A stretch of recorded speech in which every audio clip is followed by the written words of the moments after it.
지금은 추수의 계절입니다. 올해 하나님께서 올해도 우리들에게 풍성한 은혜를 베풀어 주셨어요. 제가 이렇게 가만히 이렇게 보면은 우리 교회 이 성도들 복을 안 받으신 분들이 아무도 없어요.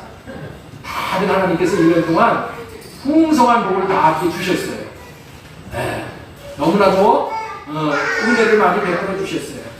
감사할 제목이죠. 그런데 다음 주에는 추수 감사주일로 지키게 될 텐데 우리가 주의 이 성찬에 참여하게 되잖아요. 그래서 이 새 언약을 세워주신 주님께서 기념하라고 하신 주님의 피와 살을 먹게 되는 성찬에 참여하게 될 텐데 그 의미를 알게 되는 말씀을 제대로 전하는 것이 시간상 너무너무 부족할 것 같아서 오늘은 정말 추수 감사에 대한 말씀을 한 주 이렇게 미리 전해 드리고자 하는 거예요.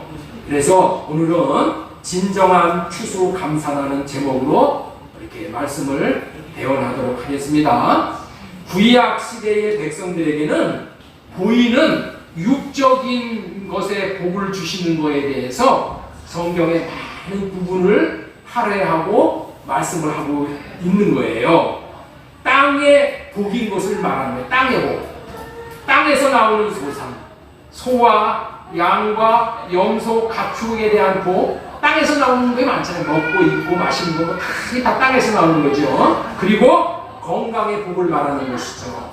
이 복을 받는 것이 중요한 거예요. 이 복을 여러분들 있죠? 이런 것을 뭐 하늘의 복만 받는다고 이 땅의 복은 안 받아도 된다. 이렇게 생각하면 안 되는 겁니다. 땅의 복도 받아야 돼. 땅의 복도. 네. 땅의 복을 받아야 되는데 먼저 영혼이 잘 되는 복을 받는 거예요. 이 순서가 영혼이 잘 되고 범사가 잘 되고 강건해지는 이런 복. 하나님께서 이러한 복을 내려주심으로 말미암아서 우리는 하나님이 어떠한 분이심을 깨달게 되어지는 거예요.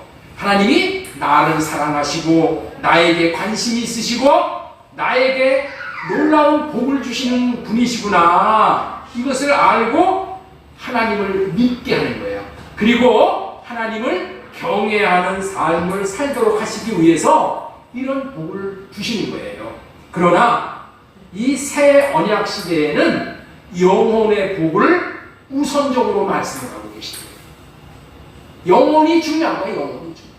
이 땅의 복은 뭐야? 그냥 있으면 좋고 없으면 불편하고 있으면 좀 편리한 것 뿐이야. 그러나 영혼의 복은 안 받으면 안 되는 복이죠.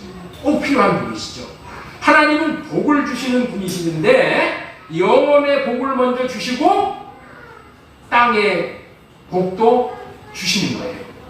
이것이 새 언약 백성들이 받는 복의 순서예요. 영혼이 잘 되어져서 영적인 복을 받으면 자연적으로 육신의 복도 따라오게 돼 있는 거예요. 따라오게 돼 있어요. 그래서 요한 3서 1장 2절 말씀을 우리는 의미 있게 갖는 거예요. 사랑하는 자여, 내 영혼이 잘됨 같이 네가 범사에 잘되고 강건하기를 내가 간구하노라. 그러나 육적인 복만 알고 구한다면은 진정한 복이신 하나님을 놓치게 되는 거예요. 땅의 것만 구하고 사는 인생이 되어져 때로는 하나님을 멀리하게 되고 마침내는 하나님을 떠나갈 위험이 있는 인생이 되어지는 거예요. 여러분들 있죠? 등 따스고 배부른 사람들이 하나님을 찾는 것은 정말 힘들어요. 그렇기 때문에 저와 여러분들은 영혼의 복을 받은 것에 대하여 감사하고 그 다음은 육적인 복에 대해서 감사하는 정말로 복된 사람이 되시기를 바라는 거예요. 이런 사람은 전천후에 감사를 할 수 있게 돼요. 전천후가 뭐예요? 전천후. 비가 오든 눈이 오든 뭐 번개가 치든 햇빛이 비치든 그런 거 관계없이 환경에 불구하고 하나님을 향해서 감사할 수 있는 이런 사람이 전천 후에 감사를 할 수 있는 사람이에요. 이 사람이 뭐예요? 하박국 3장 17절의 주인공이시죠. 우리 한번 같이 읽도록 하겠습니다.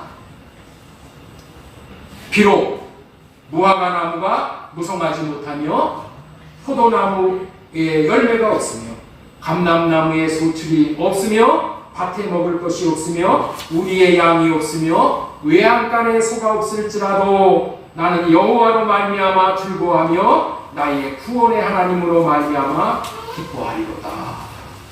이런 마음이 있는 사람은 뭐 할 수 있어요? 항상 기뻐하고 항상 하나님 앞에 기도할 수 있고 범사에 감사할 수 있게 되는 거예요. 그래서 하나님의 뜻을 이루는 그러한 인생이 되어진다는 것이죠. 이번 추수감사주는 그런 원리로 전천후 감사를 할 수 있는 추수감사절이 되어지기를 바라는 거예요. 성경에서 하나님은 한 해 동안 수확한 농작물의 알곡을 추수를 하게 됨을 통해서 영적인 생명을 얻는 영적 추수의 원리를 잘 가르쳐 주시고 있는 거예요. 하나님의 관심은 어떠하든지 우리에게 하나님의 생명을 얻도록 하시는 거예요. 하나님으로부터 온 우리는 이 땅에서 교회로 세워져서 생명을 받고 하나님 앞으로 돌아가는 것이 우리의 인생이라고 했어요. 오늘 아침에 우리 일부 예배에서 그런 설교를 했어요. 가장 지혜로운 사람이 누구냐? 이 세상의 사람들은 그 지혜를 구하려고 하는 사람들, 이런 사람들 철학자라고 해요. 철학자들이 일평생 알고자 하는 게 뭐예요? 나는 어디로 와서 어디로 가는 존재인가? 나는 어디로 와서 이 땅에 와서 내가 해야 될 일이 무엇인가? 그리고 어디로 갈 것인가? 이거 알라고 일생을 거기다 드리는 거야. 그래가지고 그거 조금 알면은 박사 학위를 주고 이러는 거예요. 여러분들 이 세상의 박사가 그런 거 알라고 하는 박사야. 우리 예수님은 분명히 말씀하셨어. 내가 하나님에게로부터 와서 하나님에게로 돌아가는 존재이다. 내가 하나님에게로부터 와서 이 땅에 와서 이 땅에서 해야 될 일이 무엇인가? 교회 짓는 거야. 예수님은 이 땅에 교회를 지시기 위해서 오신 거예요. 성전을 지시기 위해서 오신 거예요. 우리에게 우리 마음에 교회 지어주시기 위해서, 성전 지어주시기 위해서. 왜 교회를 지어주시고 성전을 지어주셔요? 성전 안에만 하나님이 들어오실 수가 있기 때문에 그런 거예요. 성전이 하나님의 집이야. 그래서 성전을 짓고 하나님의 집을 짓고 하나님을 초청하는 사람에게 하나님이 들어가신단 말이에요. 우리 마음이 성전이 되어졌을 때 우리 하나님이 오셔서 하나님께서 우리에게 생명과 풍성함과 하늘의 안식을 우리에게 주신다는 거예요. 그래서 모든 하나님의 관심은 우리에게 이 땅에 살아가는 동안에 하나님의 생명을 주시는 거예요. 생명. 이 생명에 우리는 관심이 있어야 되는 거예요. 그래서 하여튼 1년 내내 이 생명만 제가 전했어요. 그렇기 때문에 우리도 이 추수감사절도 거기에 초점이 맞추어져야 하는 거예요. 농작물의 알곡을 추수한다는 것을 한마디로 표현한다면은 생명이 있는 열매를 거둔다는 거예요. 농작물 알곡들 거기에 다 뭐가 있어요? 생명이 있는 거야. 생명을 거둔다는 거야. 열매 안에는 반드시 생명의 씨가 있기에 생명을 거두는 것이라고 말할 수 있는 것이죠. 추수를 통해서 얻은 농작물이 생명의 열매라고 말할 수 있는 증거가 뭐냐? 올해 추수를 통해서 얻은 그 열매의 씨를 내년도에 흙에다가 심으면 그것이 뭐예요? 수고의 과정을 거치고 나면은 또 열매를 맺어서 생명의 추수를 할 수 있게 되어지잖아요. 그러니까 생명만이 돌아가는 거야. 생명만이 돌아가는 거예요. 생명이 없는 것은 어떻게 돼요? 그냥 불타 없어지는 거예요. 우리가 반드시 이걸 알아야 돼요. 한번 따라서 해주시기 바랍니다. 농작물의 알곡을 추수하는 것은 보이는 생명의 열매를 거두는 것입니다. 추수하는 것은 보이는 생명의 열매를 거두는 것이죠. 그렇죠? 보이는 생명의 열매가 우리가 추수의 형태로 우리에게 복이 되는 것이죠. 그렇다면은 씨를 뿌려서 생명의 씨가 있는 생명의 열매를 어떻게 거두는 것일까요? 다시 말하겠습니다. 우리가 씨를 뿌려서 생명의 씨가 있는 생명의 열매를 어떻게 거두느냐는 거예요. 한마디로 말하면은 하나님이 거두게 해주셔야 거두는 것이죠. 그렇죠? 그런데 또 다른 말로 표현을 한다면은 하나님이 주신 마음으로, 하나님이 주시는 사랑의 마음으로 사랑을 함에 대한 결과가 생명의 열매로 우리에게 주어지는 거예요. 자, 보세요. 봄에 씨를 뿌리잖아요. 씨를 뿌린다는 것도 그 씨를 번성하게 하고자 하는 그것은 씨에 대한 사랑의 행위야. 씨를 뿌리는 것이 그것이 사랑의 행위라는 거야. 씨가 자라도록 거름을 주고 비료를 주고 김을 매주고 잡초를 이렇게 뽑아주는 거. 이 모든 것은 생명의 씨가 잘 자라도록 생명의 씨를 사랑을 해서 생명의 씨를 풍성하게 하고자 하는 농부의 사랑의 행위라고 할 수 있는 것이죠. 인정하시죠? 이런 농부의 사랑의 수고가 없으면은 씨가 열매를 맺을 수가 없다는 것은 당연한 일이죠. 저는 어려서부터 이런 소리를 듣고 자랐어요. 우리 밥 먹는 그 밥살 하나를 얻기 위해서 농부가 몇 번의 수고를 하시는지 여러분들 아세요? 그 밥알 하나를 얻기 위해서 농부가 88번의 손길이 그 쌀 하나에 미친다는 거예요. 88번 수고해야지 우리가 그 쌀을 먹을 수 있게 된다는 거예요. 우리가 그냥 쌀밥을 먹는 게 아니라 농부의 이런 사랑의 수고를 한 것이 우리를 먹게 한다는 거예요. 내가 그런 말을 들으니까 밥을 먹다가도 밥쌀 하나 떨어뜨리잖아요. 그거 버릴 수가 없더라고. 그래가지고 그거 주워서 다 이렇게 먹게 돼. 지금도 그런 습관이 있어요. 밥을 먹다가도 남기지를 못해. 남길 수가 없어. 이게 농부들이 얼마나 수고를 해가지고 사랑의 수고를 해갖고 나한테 왔는데 이거를 버릴 수가 없다는 그런 마음이지요.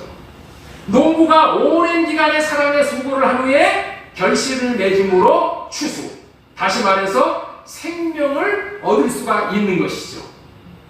비단 이런 원리는 농작물에 국한되는 것이 아니라 우리 영혼의 추수에 대한 이야기를 말하고자 하신다는 것을 요한복음 12장 24절과 마태복음 13장 5절을 통해서 우리는 쉽게 알 수 있는 거예요. 자, 우리 요한복음 12장 24절 한번 읽겠습니다. 시작.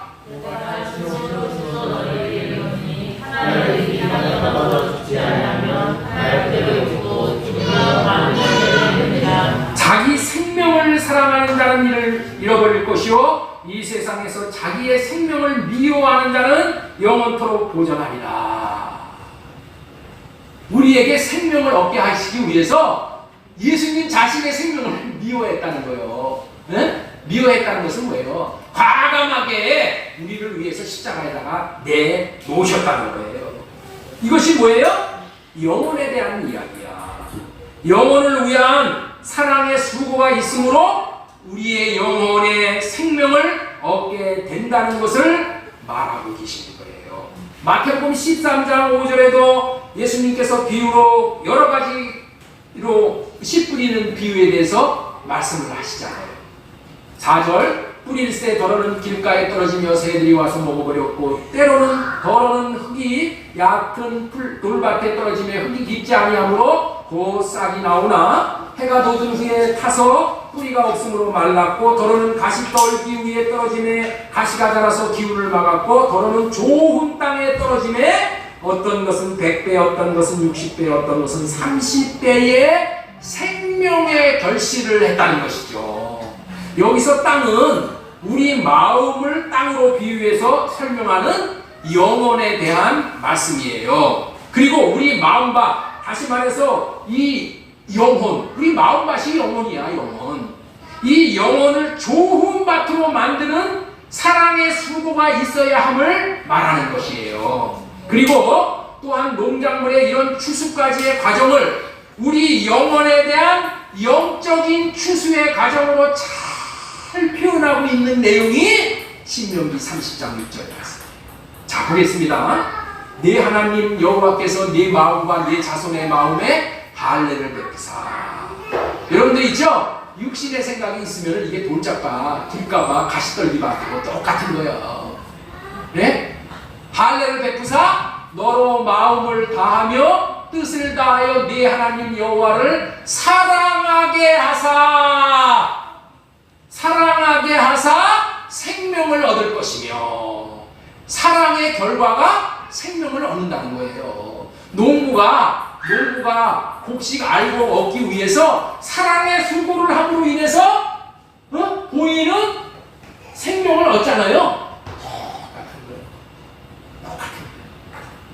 농사 짓는 그런 원리를 왜 하나님께서 우리에게 이렇게 농사를 지면서 배울 수 있게 하시냐? 우리의 영혼의 열매를 이렇게 맺는다는 것을 알려주시기 위해서 그렇게 하시는 거예요. 하나님은 어떻게든지 관심이 뭐야? 우리 영혼이 하나님의 생명을 얻는 거, 여기에만 하나님의 모든 관심이 있으신 거예요. 성령으로 할례받고 하나님이 주시는 사랑으로 하나님을 사랑하고 이웃을 사랑하는 삶을 살게 되므로 하나님의 성령인 생명의 열매를 얻게 될 수 있게 된다는 말씀이에요. 이런 의미가 담겨져 있는 추수라는 단어를 저는 영적인 추수라고 표현을 하고 싶은 거예요. 농부가 씨를 뿌리어 수고의 과정을 거쳐서 농작물을 수확하는 과정을 거치게 하시는 것은 우리에게 영적인 추수인 영혼의 열매를 맺어지게 할 수 있는 원리를 깨우쳐 주시기 위함이라는 것을 꼭 기억하시기 바랍니다. 하나님께서는 농부가 되시어 우리의 마음밭을 좋은 밭으로 만드시는 사랑의 수고를 하나님이 지금도 하고 계시는 거예요. 예수 생명의 씨를 또 뿌려주시는 사랑의 수고를 하셔. 그리고 또 그 생명이 우리 안에서 자라게 하시는 사랑의 수고를 또 하신다는 거예요. 그런 과정을 거치심으로 말미암아 생명을 얻게 되는데, 그렇게 사랑의 수고를 하는 것을 제가 뭘로 비교를 했냐? 성전 짓는 것으로 비유를 했다는 거예요. 사랑의 수고를 통해서 내 성전이 지어져. 내가 짓는 게 아니라 하나님이 내 성전을 지어주시고 그 다음에 하나님이 이름을 주시는 거예요. 우리는 그걸 알아야 돼. 나로 한 것은 하나님이 안 받으셔. 하나님이 주시는 것을 가지고 내가 성전을 짓는 거예요. 하나님이 주시는 것은 우리가 어떻게 받냐? 내 육신의 생각을 할례라. 하나님이 주시는 사랑. 내 육신의 것이 있으면은 하나님의 사랑이 부어질 수가 없어. 그래서 제일 중요한 것은 내 육신의 생각 할례라. 나로 하려는 거 다 포기하고 성전 짓는 것은 오직 주님이 하시는 것입니다. 아니, 주님의 집은 주님이 지으시는 거야. 그 대신에 우리는 뭐만 하면 돼? 내 육신의 생각 다 할례받고 주님에게 져주십시오. 맡겨드리기만 하면 되는 거예요. 맡겨드리기만. 맡겨드리지 않기 때문에 주님이 일을 못하셔. 성전을 못 지신다니까. 그 주님은, 우리 하나님은 성령으로 말미암아 우리를 할례시켜 주시고 성령으로 말미암아 사랑을 부어 주셔서 그 사랑을 받아서 우리가 하나님께서 주시는 마음을 가지고 사랑하라고 되는 사람을 사랑하게 되는 거예요. 하나님을 사랑하라고 하면 하나님을 사랑하면 되는 거예요. 이웃을 사랑하라고 하면 이웃 사랑하면은 성전이 지어져. 다 지어지면 어떻게 돼요? 예수님이 이름을 주시는 거야. 그 이름을 받는 것이 생명의 열매를 받는 거야. 그게 뭐예요? 100배, 60배, 30배의 결실을 맺는다. 그런 뜻이에요. 성경은 이런 하나님을 일하시는 하나님으로 묘사를 하고 계시고요. 하나님은 일하시는 분이에요. 하나님이 우리에게 원하시는 것은 뭐예요? 우리는 안식하는 거예요. 그리고 일은 누가 하시는 거예요? 하나님이 하시는 거예요. 그런데 우리는 통상 어떻게 돼? 하나님 안식하십시오. 내가 하겠습니다. 내가 하겠습니다. 그러니까 집에서 싸움이 벌어지는 거예요. 지가 하려고 하니까. 나는 못해요. 주님이 해주세요. 주님이 해주세요. 주님이 해주셔야만 잘 됩니다. 우리 아이도 내가 키우려고 그러니까 자꾸만 애들이 튀어나가는 거예요. 나도 그런 걸 몰랐어. 내가 하려고 했어. 목회도 내가 하려고 그러고. 아니요. 이제 와서 깨달은 거는 나는 죽고 주님 나는 할 수 없습니다. 주님이 하십시오. 주님이 사랑의 왕이신 주님이 오셔서 그 사랑을 부어주셔서 그 사랑으로 섬기는 거야. 그러면은 반드시 생명의 역사가 나타나게 되는 거예요. 그래서 이렇게 일하시는 하나님에 대해서 잠시 살펴보고 넘어가도록 하겠습니다. 요한복음 5장 17절 말씀 우리 큰 목소리로 한번 읽도록 하겠습니다. 시작.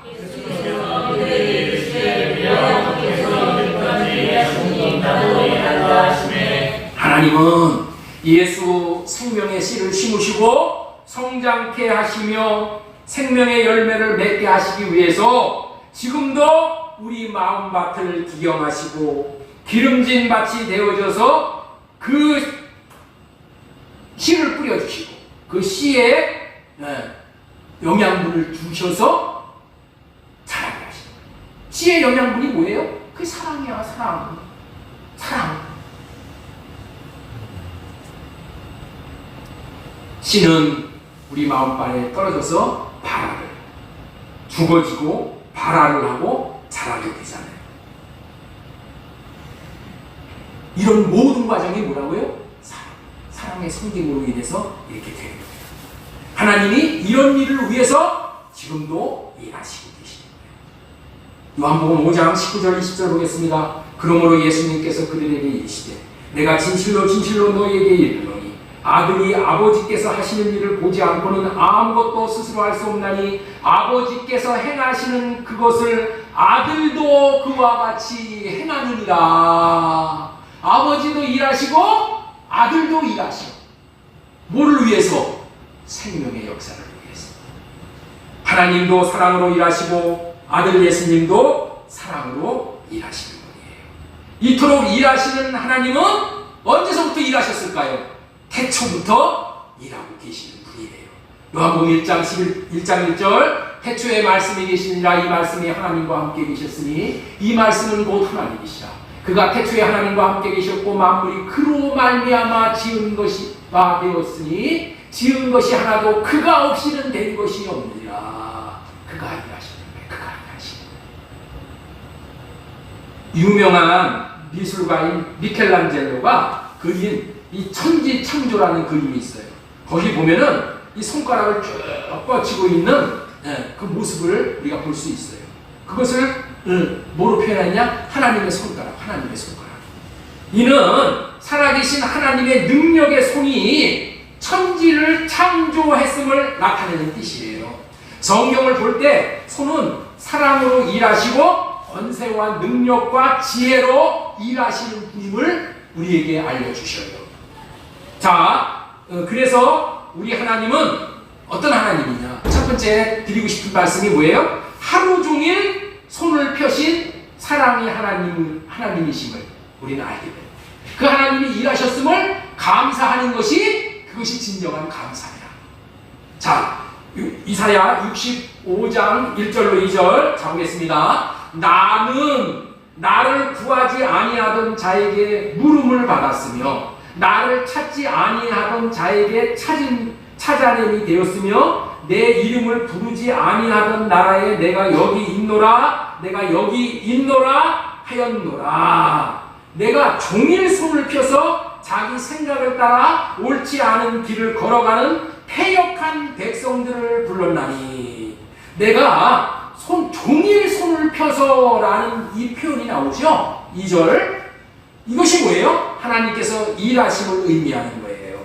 본문 또 1절에 보면은 하나님을 만나기 이전에 우리들의 모습을 잘 표현하고 있어요. 나를 구하지 아니하던 자야. 하나님을 구하지 않아. 하나님을 찾지 않아. 하나님의 도움을 구하지 않아. 다시 말해서 하나님을 우리의 기도의 대상으로 여기지 않고 자기 육신의 생각으로 자기가 주인 되어져서 제멋대로 살아갔다. 그런 뜻이야. 나를 구하지 아니하던 자. 이 자가 뭐예요? 이방인이라는 거예요. 나를 구하는 자가 뭐예요? 이게 하나님이 택한 백성이야. 그렇죠? 그런데 우리는 뭐예요? 그렇게 살아가지 않고 이방인처럼 살아갔던 그런 사람이라는 거예요. 나를 찾지 아니하는 자도 역시 하나님을 제대로 깨닫지를 못하니까, 하나님이 어떤 분이신지를 모르니까, 믿지 못하니까 하나님을 찾지 못하는 거예요. 네. 그런데 2절 보겠어요? 2절에 자기 생각을 따라서 산다고 해요. 자, 내가 종일 손을 펴서 자기 생각을 따라 이렇게 얘기하는 거예요. 이들이 삶이 뭐냐? 자기 생각을 따라 옳지 않은 길을 걸어가는 자들이 뭐예요? 패역한 백성이라는 거예요. 이렇게 패역한 백성들을 불러서 그러한 자를 구원하시려고 불렀다고 우리 하나님께서 안타까운 그런 말씀을 지금 하고 계시는 장면이에요. 이런 자들을 우리가 다 이런 자들이야. 자기 육신의 생각을 따라서 하나님 앞에 패역한 삶을 살아갔던 그런 자를 하나님께서 긍휼히 여겨주셨다는 거예요. 불쌍히 여겨주셨다는 거예요. 우리를 그런 자들을 우리를 부르셨다는 거예요. 누가복음 15장 탕자의 비유에서도 집 나간 탕자를 동네 밖 어귀에서 기다리며 발견하자마자 손을 펴서 앉는 아버지의 모습이 바로 사랑의 하나님의 모습이잖아요. 그런 의미를 에베소서 2장에서는 허물과 죄로 죽었던 자였기 때문에 그렇게 산다라고 말씀을 하는 거예요. 자, 우리 보겠습니다. 그는 허물과 죄로 죽었던 너희를 살리셨도다. 우리의 이전의 모습이 이렇다는 거예요. 허물과 죄 투성이야. 그래서 죽기까지 돼버린 거예요. 그때에 너희는 그 가운데 행하여 이 세상의 풍조를 따르고 공중의 권세 잡은 자를 따랐으니 곧 지금 불순종의 아벨들 가운데 역사하는 겁니다. 하나님을 따르지 않는 거예요.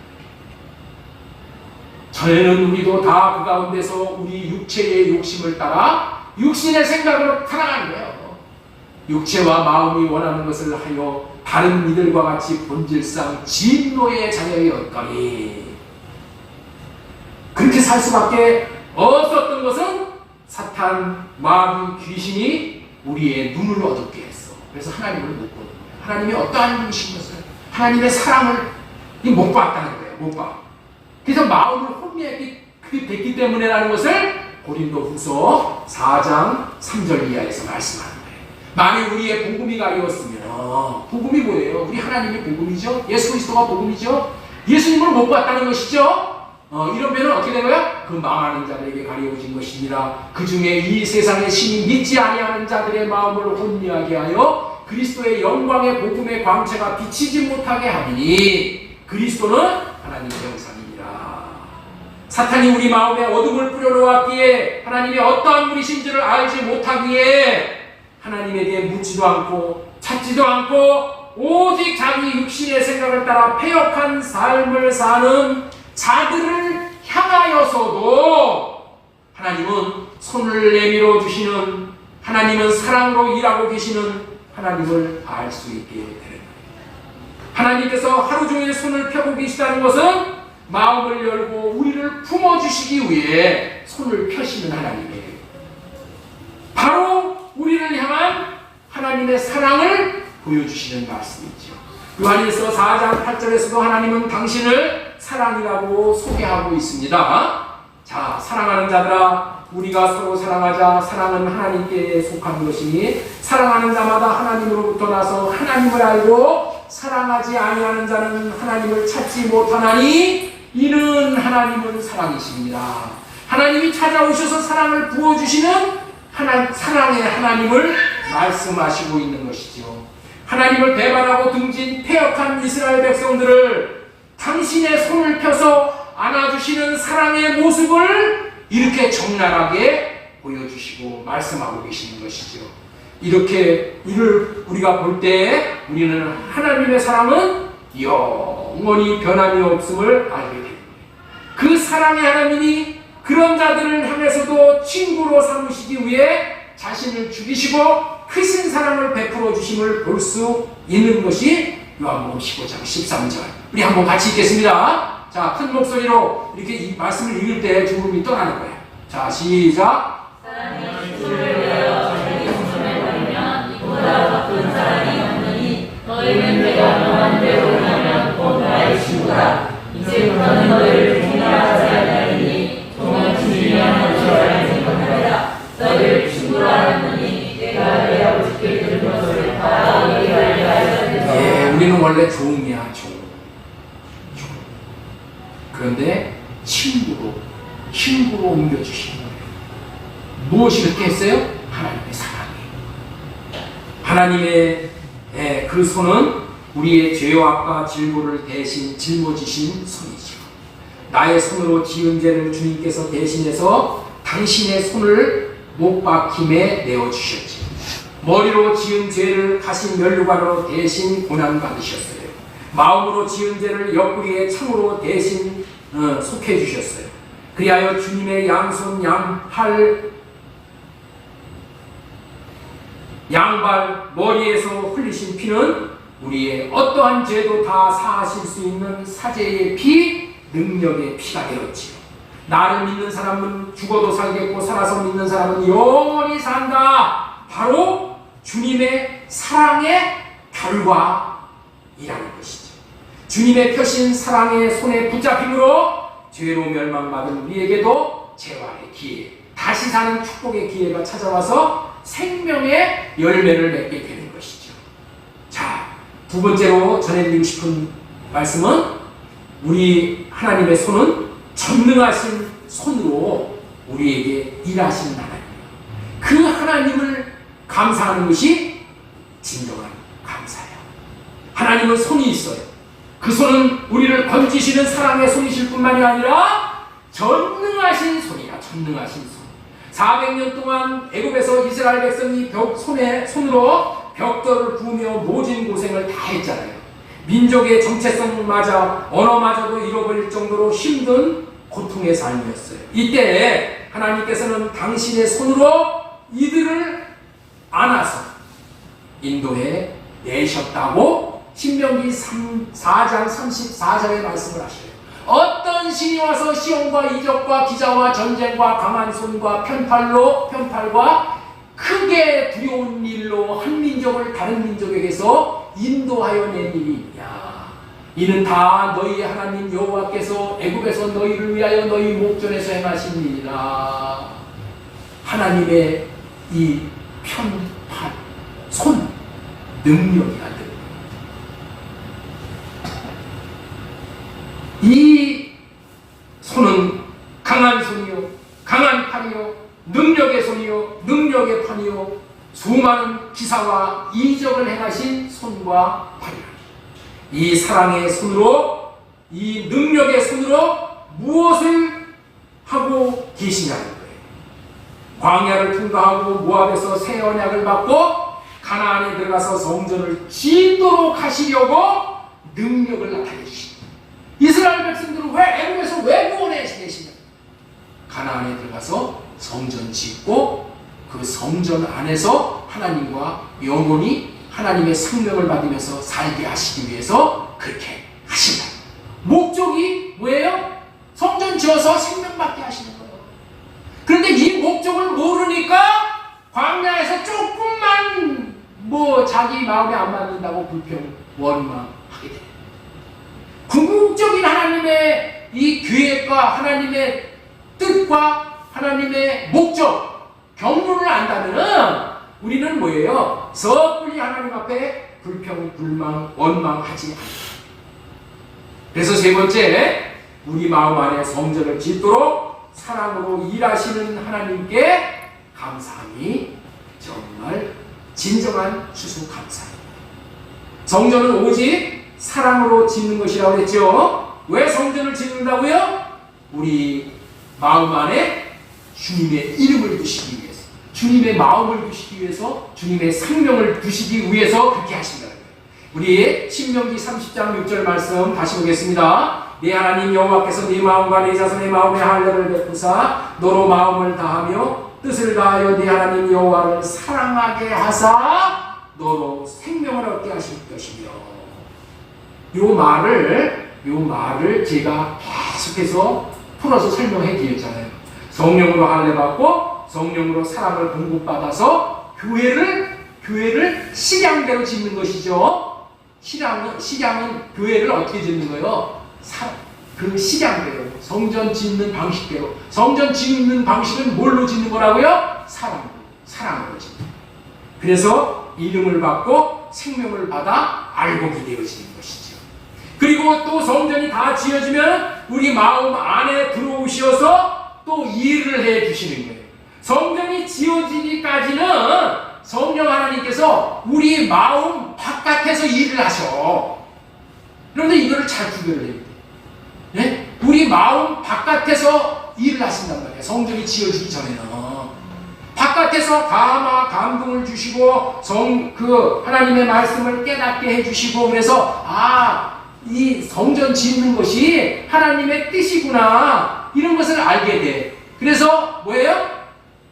하나님에게 사랑을 구해서, 하나님 성전 짓는 유일한 길은 사랑이라고 그랬으니까 하나님 사랑을 주세요. 그래서 하나님을 사랑하고 이웃을 사랑하고, 이렇게 사랑을 어떻게 공급받는다고요? 위주하시는 성령님께서 그렇게 구하는 자들에게 그런 사랑을 공급해 주시는 거예요. 그 사랑으로 성전을 짓는 거야. 그리고 성전이 다 지어져서 이름을 주시면, 다시 말해서 예수님이 내 안에 들어오시면은, 예수님이 오시면은 성부, 성자, 성령 하나님이, 삼위 하나님이 다 들어오시는 거야. 그러면 어떻게 돼요? 내 안에서 이제는 성령님이 뭐 하셔요? 말씀하셔. 내 안에서 뭐예요? 마음을 주셔. 우리가 어떻게 살아가야 될지를 마음을 주셔. 한 영혼을 우리가 어떻게 대해야 될지를 마음을 주신단 말이야. 마음을 주셔. 그래서 그 마음을 받아서, 마음 안에서 말씀하시는 그 하나님의 그 마음을 받아서 그 마음을 나타내고 사는 거예요. 이게 생명의 역사를 이 확대 재생산해 나가는 거예요. 그렇기 때문에 우리 주님이, 내 안에 주님이 계심을 확실하게 알아야 돼요. 내 안에 주님이 계심을 확실하게 알아야 돼. 자, 요한복음 14장 10절 말씀 보겠습니다. 내가 아버지 안에 거하고 아버지는 내 안에 계신 것을 네가 믿지 아니하느냐? 이게 믿어져야 되는 거예요. 내가 너희에게 이르는 말은 스스로 하는 것이 아니라 아버지께서 내 안에 계셔서 그의 일을 하시는 것입니다. 예수님 안에는 누가 계셨어요? 아버지 하나님이 계셨어. 우리 안에도 누가 계셔야 돼요? 하나님이 계셔야 돼. 성령님이 계셔야 돼. 이것이 뭐라고요? 이것이 진리야. 우리는 지난주에 말씀드렸죠. 내가 그 길이요 진리요 생명. 내가 예수님이 천국을 누리는 길이라는 거예요. 천국 가는 길이란 말이야. 천국 가는 길이 뭐라고요? 하나님이 예수님 안에서 말씀하시는 그 음성을 듣고 따라가는 삶이, 그것이 천국을 누리는 길이고 천국 가는 길이야. 우리도 동일하게 이제는 어떻게 해야 돼요? 내 마음대로, 내 육신의 생각대로 사는 것이 아니라 내 안에서 말씀하시는 주님의 마음을 받아서 그 마음을 따라가는 거예요. 그 마음을 쫓아가는 거예요. 그 마음을 이루어드리고 가는 거예요. 그렇기 때문에 우리는 내 안에 계신 주님을 분명히 알 수 있어야 돼요. 자, 갈라디아서 2장 20절 말씀 보겠습니다. 우리 한번 읽겠습니다. 시작. 내가 그리스도 안에 십자가에 못 떠나니 그것을 이제는 내가 사는 것이 아니고 내 안에 그리스도께서 사시는 것이라. 내 안에 그리스도께서 사시는 것이라. 내 안에 그리스도께서 주셔서 주님이 나 대신 살아주시는 삶이 이게 크리스찬이티야. 마음 안에 들어오셔서 하시는 일의 본이 요한복음 15장 12절 말씀이라는 거예요. 자, 요한복음 15장 12절 자 보겠습니다. 내 계명은 곧 내가 너희를 사랑한 것 같이 너희도 서로 사랑하라 하는 이것이니. 자, 예수님 안에 계신 하나님이 원수까지도 사랑할 수 있는 마음을 주셔서 사랑하게 하시기 때문에 예수님이 원수까지도 사랑하는 거란 말이에요. 이제는 예수님이 우리 마음 안에 들어오셔서 사랑할 수 있는 마음을 주심으로 우리가 하나님을 사랑할 수 있고 교회를 사랑할 수 있고 이웃을 사랑할 수 있고 원수까지도 사랑할 수 있게 사랑이 되어지는 거야. 사랑이 되어지는 거야. 이렇게 해주시겠다는 언약이 새 언약이란 말이에요. 새 언약의 결론이 무엇이라고요? 저와 여러분들의 마음 안에 주님이 들어오시는 거예요. 주님이 이름으로 오시는 거예요. 생명 주는 영으로 오시는 거예요. 사랑의 왕으로 오시는 거예요. 이것이 요한복음 5장 12절을 이루어드릴 수 있는 아주 원칙이다. 자, 다시 한번 보겠습니다. 내 계명은 곧 내가 너희를 사랑하는 것 같이 너희도 서로 사랑하라 하는 이것이니, 이 말씀을 오해하면 안 되는 거예요. 나도 일평생을 이 말씀을 오해하고 살았어. 아, 예수님이 우리를 죽기까지 사랑했으니까 나도 예수님을 위해서 이 죽기까지 충성하고 죽기까지 사랑해야지. 예? 이웃을 위해서, 교회를 위해서 내가 그냥 죽는 한이 있더라도 내가 꾹꾹 참으면서 그냥 내가 인내해야지. 십자가의 그 고난이라고 내가 인내해야지. 이를 안 물고. 여러분들 이렇게 생각하면서 사는 것은 한두 번은 할 수 있어. 한두 번. 그러나 오래는 못해. 계속은 못해. 네? 내가 주를 버리지 않고 내가 끝까지 주님을 따라가겠습니다. 한두 번은 그렇게 한다니까. 우리 육신의 생명은 3-4 번이면 끝나는 생명이야. 그러나 우리 주님이 내 안에 들어오셔서 주신 마음으로 사는 것은 70번씩 7번이라도 원수를 끝까지 용서할 수 있어.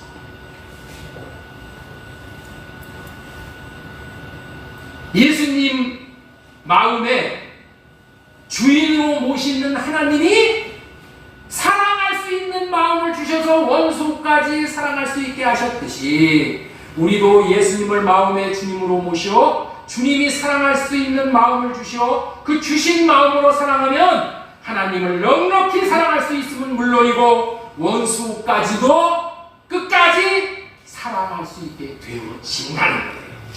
내가 내 육의 생각으로 사랑하려는 그 생각은 발레바가 버려야 되는 거예요. 그래서 오직 주님이 주시는 사랑의 마음으로 사랑을 흘러보내겠습니다 라고 주님을 바라보고 의지하고 주님의 일하심을 기다립니다. 그러면 내 안에서 주님이 일해 주시오.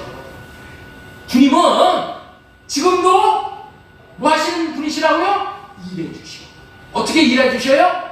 내 안에 들어오셔서 주님이 나에게 마음을 주시오. 마음을 사랑할 수 있는 마음을 주시는 그 일을 지금 주님이 하고 계시다니까. 네? 지금 주님이 하고 계셔. 그러니까 주님, 여러분들, 우리는 이 주님이 지금 이거 하시는 것을 또 기뻐하셔. 그렇기 때문에 그걸 알고 우리는 주님에게 구하는 거야. 주님 사랑할 수 있는 마음 주세요. 나로는 주님 못 사랑해요. 나로는 원수를 못 사랑해요. 나로는 할 수 없어요. 주님이 할 수 있는 마음을 주세요 하면은 주님이 뭘 한다고요? 일하신다니까. 여러분들 주님을 잠자게 하면 안 됩니다. 주님을 잠재우시면 안 돼요. 주님을 일하게 해야 돼요. 구하고 찾고 두드려서 주님을 일하게 하신다면은 우리는 안식과 평안함을 누리게 되어지고 주님의 영광을 볼 수 있게 되는 거예요. 얼마나 감사한 일이에요. 이제까지는 사랑할 수 없었으나 이제는 주님이 내 안에 들어와 사랑할 수 있는 생명을 주셨으니 이제 하나님 사랑이 되어지고 원수까지 사랑함이 되어지고, 예, 그것이 뭐예요? 생명을 얻게 되어진 알고 그 마음이 알곡이야. 알곡. 이런 알곡을 주님의 날에 추수하십니다. 여러분들 있죠? 우리가 사랑할 수 있는 것보다 복이 없어.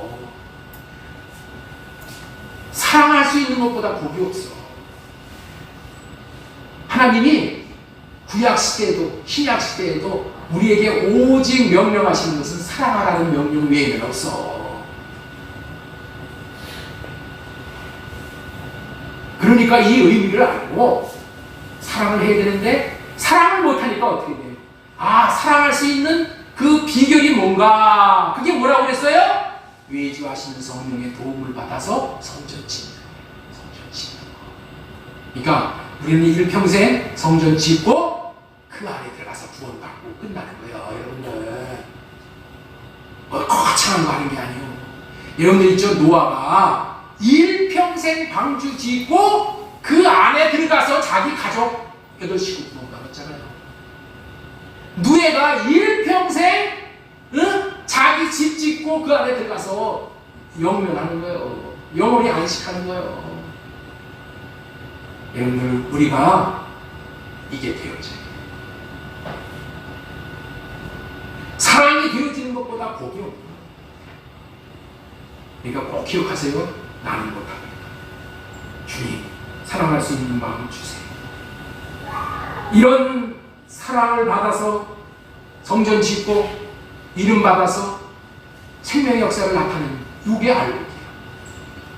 자, 그럼 이런 열매를 맺게 되어지기 위해서, 이 은혜를 받게 하시기 위해서 우리 1년 동안 알레 언약, 새 언약의 말씀을 듣게 되었잖아요.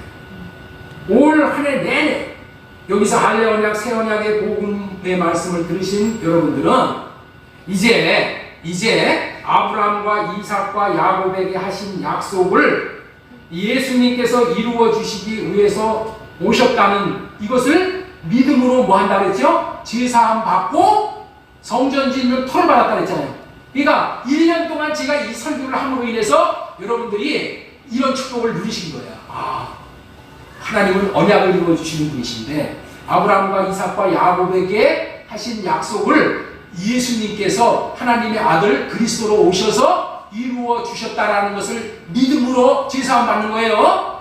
제사함 받고 의인되는 것은 이거 믿음으로 받고, 그뿐만이 아니라 성전 터를 받는 거예요. 그러니까 지금 제사함 받으신 분이 있고 성전 터를 받으신 분이 있고 또 어떻게 됐어요? 계속 사랑함으로 인해서 성전이 지어주신 분이 여기에 있어. 그렇죠? 그리고 어떤 사람은 이름까지 받은 사람이 있어. 그런데 여러분들 있죠?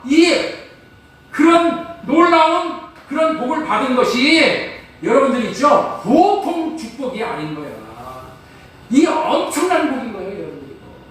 이 다른 종교에서 주홍들이 일평생 하려고 해도 안 되는 죄사함을 우리는 이 할례 언약을 믿기만 하면 제사함을 받는 거예요. 의인이 되고. 여러분들 제사함 받는 것이 이 보통 복이 아닌 거예요. 그러니까 이 제사함을 주신 복을 하나님께 감사하는 것이 진정한 추수감사하는 거예요. 제사함 받고 성전 터를 받는 것이 얼마나 복이냐는 거예요. 여러분들 우리 그런 얘기 하잖아. 잘 짓고 잘 짓세, 우리 집 잘 짓세. 모래 위에 집을 짓는 자는 무너지고, 반석 위에 집을 짓는 자만이 집을 잘 짓는 거 아니에요. 여러분들 우리에게 반석을 주셔서 이런 집을 지을 수 있게 되었다는 것이 이게 얼마나 감사해요. 그리고 이름을 받는다는 것이 얼마나 황홀한 복이냐는 거예요. 이것이 생명의 열매를 맺게 하는 복들인데, 일하신 하나님께서 사랑으로 올해 안에 올 내내 이런 일을 하신 거예요. 우리는 감사한 것이 많으나 여러분들 육적으로 복을 많이 받았어. 그거 다 감사해야 될 제목이지만 더 감사, 최고의 감사가 이 새 언약이 이루어져서 새 언약 백성이 된 것이 최고의 감사의 조건인 줄로 믿으시기 바랍니다. 자, 그러면은 이런 복을 받은 저와 여러분들이 하나님께 해야 될 일이 무엇인가? 시간이 많이 없으니까 오늘은 이제 일찍 좀 끝내려고. 5분 내에 끝낼 겁니다. 자, 이런 복을 받은 저와 여러분들이 하나님께 해야 될 일이 무엇이냐? 자, 우리 네 가지. 첫 번째 뭐예요? 주님이 하셨음을 인정해 드리는 거예요. 주님이 하셨음을. 그 다음에 두 번째 뭐예요? 주님에 대한 신앙 고백을 하는 거예요. 그 다음에 주님을 높여드리는 거예요. 내 생애에 들어오셔서 주님이 이런 일을 하셨습니다. 높여드린다는 게 뭐예요? 찬양을 하는 거지. 그렇죠? 그 다음에 마지막 네 번째 감사하는 거예요. 감사. 요 네 가지. 마음의 생각. 이런 네 가지를 잘하는 사람이 하나님하고의 관계가 굉장히 좋은 거예요. 첫 번째 뭐라고 했어요? 주님이 하셨음을 인정해드리고 주님에 대해 신앙 고백을 하는 것이고 주님을 높여드려서 찬양을 하는 것이고 감사합니다. 자, 우리 출애굽기 15장 1절 2절 이때에 모세와 이스라엘 자손이 이 노래로 여호와께 노래하니 일렀으되 내가 여호와를 찬송하리니 그는 높고 영화로우시며 말과 그 판자를 바다에 던지셨음이로다. 여호와는 나의 신이시오 노래이시며 나의 구원이시로다. 그는 나의 하나님이시니 내가 그를 찬송할 것이요 내 아버지의 하나님이시니 내가 그를 높이리라. 할렐루야. 이렇게 항상 우리가 기뻐하고 쉬지 말고 기도하고 범사에 감사하라. 이것이 그리스도 예수 안에서 너희를 하나신 하나님의 뜻이라고 했어요. 자신의 생각을 할례받고 욕심을 제거하고 살아가는 것은 신앙이라는 나무를 통해서 기쁨의 열매, 쉬지 않고 기도하는 열매를 맺기 위해서 범사에 감사하는 열매를 맺기 위해서인 거예요. 이렇게 세 가지 마음 가운데 늘 있는 그 성전터에서 성전이 지어진 저와 여러분이 하나님 앞에 참된 추수 감사가 무엇인지를 깨달아 이런 온전한 감사를 드릴 수 있는 복된 저와 여러분 되어지기를 주 예수님의 이름으로 축복합니다.